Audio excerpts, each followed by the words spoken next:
The Golden Goose. Chapter 1. The Three Brothers. Once upon a time, there was a poor man who had 3 sons.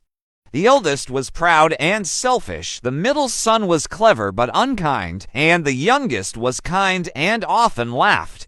People called him Dumpling, yet he had a good heart. One day, the father sent each son into the forest to cut wood. The eldest brother went first. While he was working, an old man came to him and asked for food and water. The eldest son rudely refused to help him. Soon after, his axe slipped and injured his hand, so he returned home with nothing. The next day, the middle brother went to the forest. He also met the old man, who asked kindly for food and drink, but the middle son laughed at him and walked away. Shortly after, his axe broke, and he went home empty-handed. When it was Dumpling's turn, his brothers laughed at him and thought he would fail. But Dumpling had a heart full of kindness that would soon change his life forever. Chapter 2. Dumpling's Kindness. At last, Dumpling went into the forest.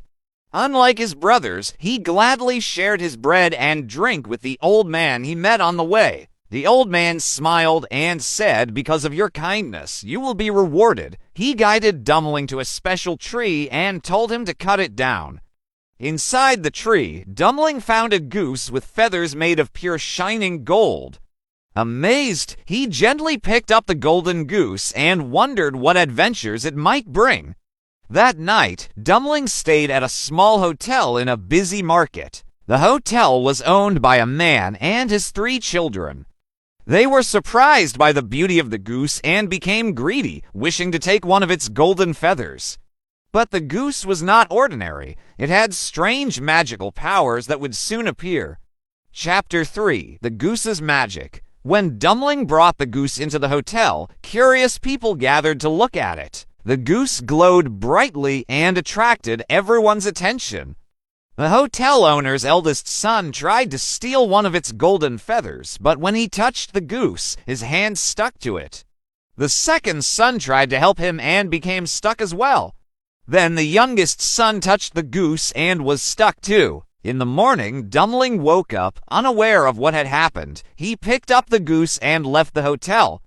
To his surprise, the 3 children followed him, still stuck to the magical bird. People stared and laughed as they walked along the road. Dumpling, though puzzled, continued his journey with the goose under his arm and the children following him. Chapter 4. The Funny Parade. As Dumpling walked through the village, more people noticed the strange sight. They laughed loudly when they saw the 3 boys stuck behind him. A priest saw the children and tried to help them.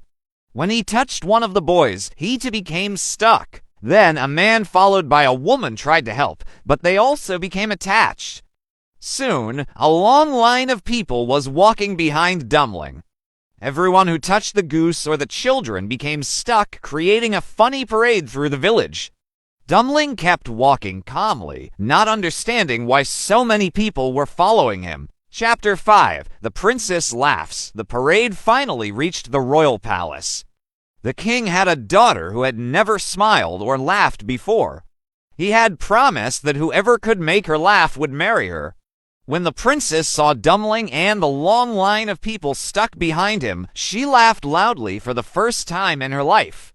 The king was surprised but kept his promise. He allowed Dumpling to marry the princess, though he was not pleased with such a simple young man.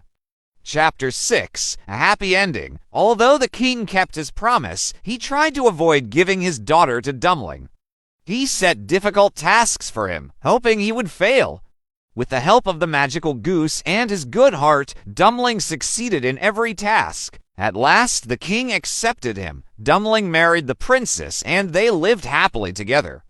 His kindness and honesty had changed his life and brought him great happiness.